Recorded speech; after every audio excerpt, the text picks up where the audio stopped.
How bad is it when a woman can't change a spare tire? Hannah was driving on a country road when suddenly there was a loud bang, as if the car had run over something. She quickly pulled over to the side of the road and found that the front wheel was stuck on a wooden board.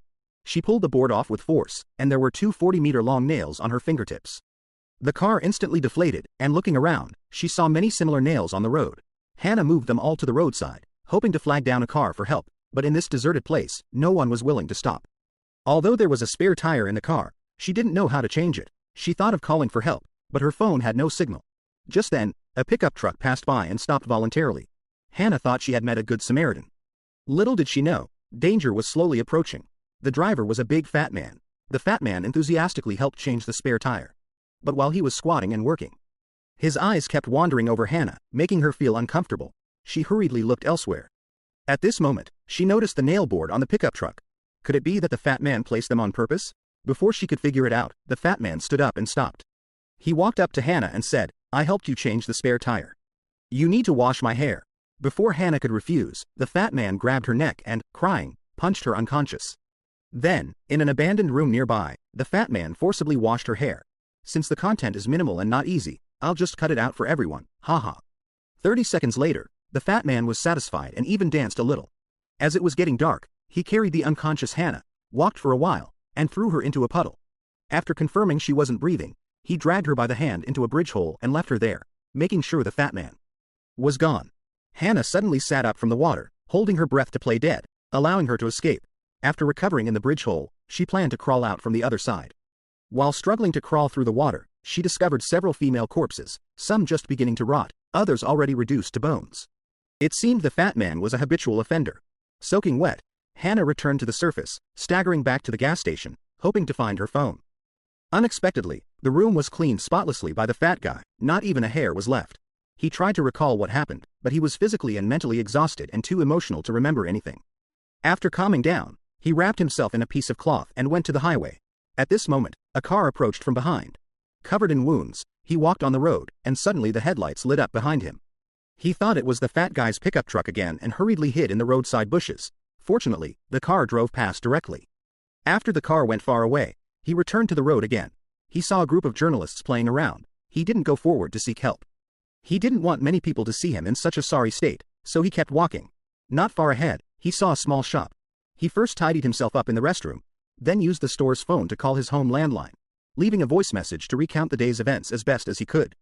Because he was afraid he might forget later.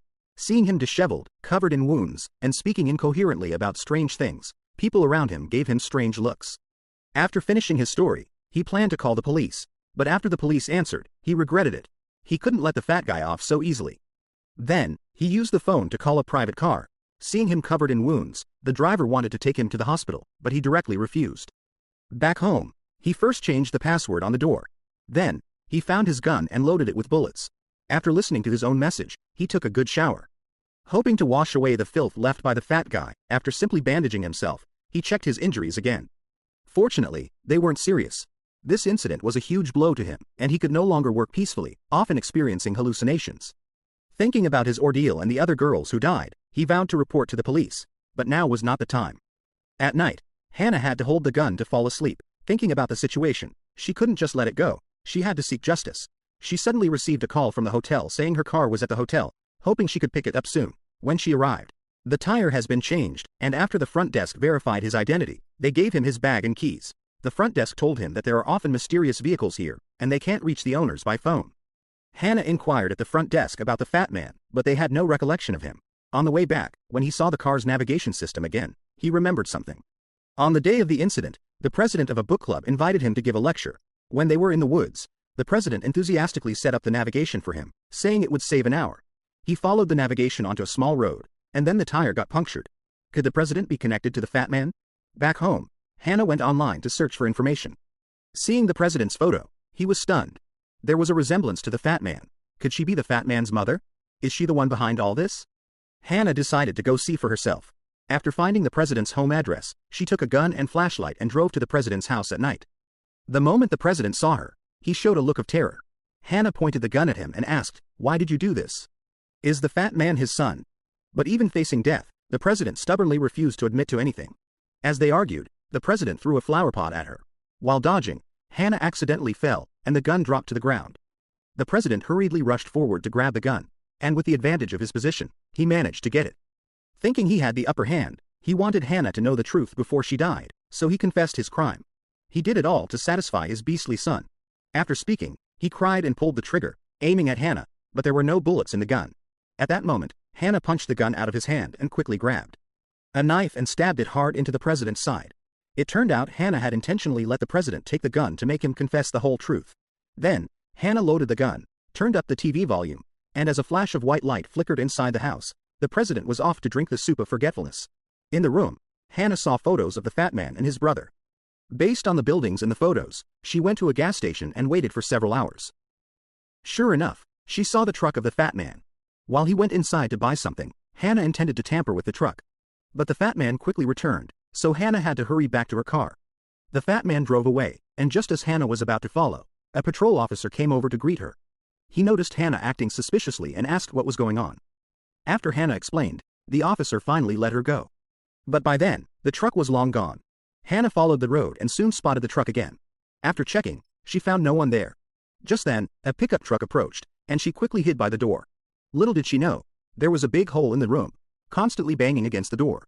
She quickly grabbed her gun and rushed over, not giving the other person any chance. She shot through the pot and killed the person. When she went to check the body, she realized it wasn't the fat man but his brother.